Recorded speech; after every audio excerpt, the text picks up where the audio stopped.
Assalomu alaykum va rahmatulloh. Mana biz sizlarga yana bir foydali video chiqarmoqchi bo'ldim.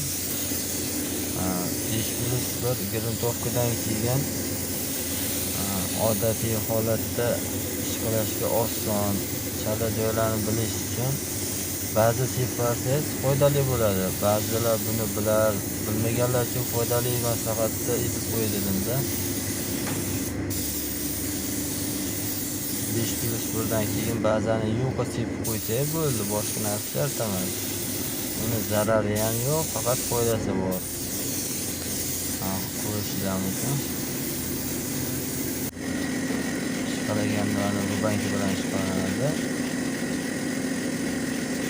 Ishqalagandan keyin katta qolgan joylari bor, yo'qoch joylari bor, ko'rinib qoladi.